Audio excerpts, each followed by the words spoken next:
नमस्कार दोस्तों, पीसीएस गुरुजी में आपका स्वागत है। दोस्तों, एक डॉक्टर के पास एक कॉल आता है और जो उधर से जो कॉल कर रहा होता है वो लड़का बड़ा परेशान होता है। वो कहता है, अरे डॉक्टर साहब कुछ कीजिए, दादाजी ने बिलियर्ड्स की बॉल जो होती है, बिलियर्ड्स में गेम खेलते हैं, वो बॉल निगल लिया है और वो गले में फंस गया है। ना वो निकला जा रहा है, मतलब न उगला जा रहा है, ना वो निगला जा रहा है और बहुत परेशान है और बहुत परेशान है। कुछ कीजिए आप और जल्दी आ जाइए। डॉक्टर साहब बड़े सोचते कहते अच्छा रुको, वैसे तो बहुत दूर है आपका घर यहाँ से, लेकिन चलो मैं जब तक मैं आऊंगा एक काम करो, आप ना उनके गुदगुदी करो। आप उनके गुदगुदी करो। ये सुनकर तो उधर का जो लड़का होता है वो परेशान होता है, कहता है क्या गुदगुदी करें, मतलब आर यू श्योर? डॉक्टर कहता हाँ मैं श्योर हूं, तुम गुदगुदी करो जाके। लड़का जाता है और दादाजी के गुदगुदी करना शुरू कर देता है। गुदगुदी करते ही डॉक्टर जो दादाजी होते हैं वो बिलियर्ड्स की बॉल को उगल देते हैं, बाहर उगल देते हैं और उनकी जान बच जाती है। अब लड़का बड़ा खुश होता है, वो कहता है अरे यार क्या बहुत अच्छी बात है। वो खुशी खुशी डॉक्टर साहब को फोन करता है कि डॉक्टर साहब आपने तो कमाल करती है, आप तो भगवान है कि मतलब आपने फोन पे बोला गुदगुदी कर दो और वो गुदगुदी से ही वो ठीक हो गया, बॉल निकल आई, हम तो निकाल नहीं पा रहे थे। ऐसा ही ये कहाँ से सीखा आपने, ये जो इलाज करने का तरीका आपने कहाँ से सीखा? डॉक्टर ने कहा कि सच तो ये है कि ये कोई इलाज का तरीका नहीं है और मैंने कहीं सीखा नहीं, ये तो बस कुछ करना था, तुम्हारा कॉल आया तो मुझे कुछ करना था तो मैंने कर दिया। अब ये ना बड़ा अजीब सा लगता है ना कि कुछ करना था तो कर दिया। चलिए भाई, इस केस में तो ये मजाक था, तो कुछ करना था तो कर दिया और उसका रिजल्ट अच्छा आ गया। लेकिन कुछ लोग ऐसे ही हैं, जब वो पीसीएस की तैयारी करते हैं, यूपी पीसीएस की तैयारी करते हैं कि यूपी पीसीएस की तैयारी करनी है तो किसी भी तरह से कर ही देते हैं। मतलब अब उठाया, कोई किसी ने बोल दिया घटना चक्र लिया हो तो घटना चक्र पढ़ना शुरू कर दिया, किसी ने कहा कि फला किताब लो, फला किताब से पढ़ना शुरू कर दिया, किसी ने बोला वीडियो बना दिया, किसी ने कहा देखो सब कुछ मैंने बना कर रखा, पढ़ लो, उसको पढ़ लिया। कुछ मैराथन वीडियोस, कुछ चाचा वीडियोस, कुछ फलाना ढिमकाना वीडियोस, सब तरीके से पढ़ना है तो तैयारी करना है तो कर रहे हैं, बिना जाने कि हर तैयारी एक प्रॉपर सिस्टमैटिक प्रोसीजर को आप फॉलो करना जरूरी होता है। कोई भी प्रिपरेशन तब तक कंप्लीट नहीं है तब तक एक प्रॉपर सिस्टमैटिक वो प्रोसेस फॉलो नहीं कर रही है। आप खुद अपने आप से देखो कि इतने सारे लोग तैयारी कर रहे हैं या आप भी तैयारी इतने दिनों से कर रहे हैं, चूंकि रैंडम तैयारी कर रहे हैं आप, रैंडम, इसी कारण से कभी कभी मेहनत आप करते भी होंगे, कुछ किताब उठा ली, कुछ नोट्स उठा लिए, कुछ वीडियो देख लिए, लेकिन ना तो आपको सेटिस्फैक्शन मिल रहा है और ना ही कोई तैयारी एक मुकम्मल जगह पहुंच पा रही है और आपका एग्जाम क्रैक हो पा रहा है।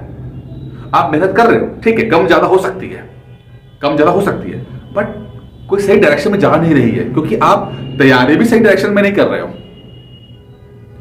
सबसे इंपॉर्टेंट मेरे लिए यूपी पीसीएस की प्रिपरेशन के लिए सबसे इंपॉर्टेंट चीज होती है, वो होता है सही माइंडसेट।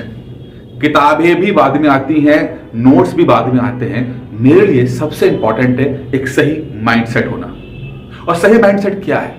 सही माइंडसेट इस बात में है कि आप रियलाइज करो, एहसास करो, इस बात को मानो कि आप हिंदुस्तान का सबसे बड़ा पेपर देने जा रहे हो, आप हिंदुस्तान के सबसे बड़े अधिकारी बनने जा रहे हो। आईएएस पीसीएस से बड़ा अधिकारी कोई नहीं है। जब इतना बड़ा पद आप इंतजार कर रहा है और आप उसके ट्राई कर रहे हो, तो आपकी तैयारी छोटी कैसे हो सकती है? आपकी प्रिपरेशन हल्की फुल्की कैसे हो सकती है? रैंडम कैसे हो सकती है? जब तक आपकी प्रिपरेशन सही नहीं होगी, प्रॉपर नहीं होगी, टू द पॉइंट नहीं होगी, ये एग्जाम क्रैक नहीं होगा। अब आप कभी बोल दो कि सर फला हमने कहीं देखा था, उसने तो फला किताब उठाई और उससे ही हो गया। पहली बात तो ऐसा पॉसिबल नहीं, और दूसरा अगर एक आधा केस ऐसे होते भी है तो उसको एक्सेप्शनल मान लेना चाहिए। ये रूल्स में नहीं आता। एक्सेप्शनल मान लीजिए कि हाँ भाई वो पैदाइशी टैलेंटेड होगा, मान लेते हैं, हटा दीजिए उसको। आप नहीं हो पैदाइशी टैलेंटेड, आप वो नहीं हो, आप हो। सबसे पहले सही माइंडसेट रखिए, और सही माइंडसेट का मतलब है रियलाइज करें कि आप एक बड़ा पेपर दे रहे हैं, इसके लिए एक सही प्रोसेस को फॉलो करना ही जरूरी है। और सही प्रोसेस के अंदर है कि यूपी पीसीएस, अगर आप प्री की बात करते हैं, प्री की, तो भी साल 1.5 साल की पढ़ाई मिनिमम लगेगी। साल 1.5 साल आपको पढ़ना पड़ेगा, इतना समय लगता है सिलेबस खत्म करने में। आप खुद पढ़ो, कोचिंग में पढ़ो, यूट्यूब के वीडियोस देखो, कुछ भी करो, साल 1.5 साल की पढ़ाई आपको करनी पड़ेगी। और जब तक आप इस बात का एहसास नहीं करते, इस बात को मानते नहीं हो, तब तक आपकी पढ़ाई सही ट्रैक पे नहीं है और आप बस कुछ भी कर रहे हैं मतलब। तो अभी चूंकि जनवरी का महीना है, अभी स्टार्ट हो रहा है, नया सेशन 2025 के लिए हो रहा है, तो जो लोग 2025 की तैयारी कर रहे हैं, मैं सबसे कहता हूं कि भाई अगर आप या तो आप पीसेस की तरफ देखो मत, कुछ मत देखो, आप जो आपको लाइफ में अच्छा लगता है करो, कोई समस्या नहीं। लेकिन अगर आपने प्लान किया है कि मुझे एग्जाम क्रैक करना है 25 का, तो आप अपने आप को पूरा मौका दीजिए, पूरा मौका दीजिए।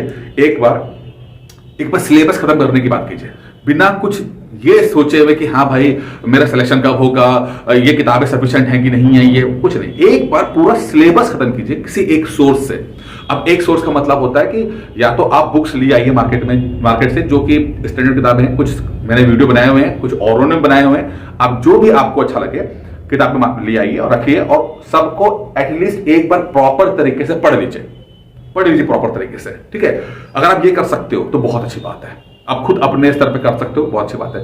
लेकिन अगर नहीं कर पा रहे हो, अगर आपको कुछ अंडरस्टैंडिंग का मसला है, नहीं समझ पाते हैं चीजों को, दिक्कत आ रही है, या सबसे इंपॉर्टेंट अंडरस्टैंडिंग से भी इंपॉर्टेंट है कि डिसिप्लिन का मसला है, कि डिसिप्लिन भी नहीं हो पाते हो, कि भाई 4 दिन पढ़ा 4 दिन छोड़ दिया, फिर 5 दिन पढ़ा, फिर किसी का वीडियो देख लिया, किसी ने कुछ बोल दिया, आपने उसको देख लिया, इस तरह का अगर स्वभाव है, जंप करते हो आप, तो फिर मैं कहूंगा कि बेहतर होगा कि किसी के गाइडेंस में पढ़ो, खासकर ऐसे गाइडेंस में जहां पर ये मेक श्योर किया जाए कि आपके पास मिनिमम डिस्ट्रैक्शन ज्यादा ना हो, कि आप प्रॉपर तरीके से शुरू का 1 साल ठीक से पढ़ सको आप, मतलब समय दे पाओ अपने आप को। क्योंकि ये एग्जाम समय चाहता है, ये एग्जाम इंटेलिजेंस नहीं चाहता, ये एग्जाम समय चाहता है। जब आप एग्जाम में समय दे दोगे, आप देखोगे कि चीजें अपने आप आना शुरू हो जाएंगी, आएंगी। शुरू में थोड़ा सा दिक्कत होती है, लेकिन बाद में धीरे धीरे आएंगे। तो आप अपना सही माइंडसेट रखिए, सही तरीके से पढ़ाई कीजिए, प्रॉपर प्रोसीजर तैयार कीजिए। खुद पढ़ सकते हैं, खुद कर सकते हैं, खुद कर लीजिए। नहीं कर सकते हैं, गाइडेंस मिल चाहिए, चले जाइए, कोई दिक्कत नहीं है।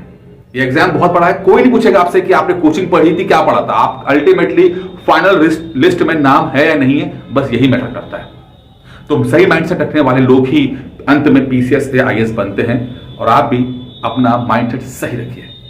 थैंक यू दोस्तों।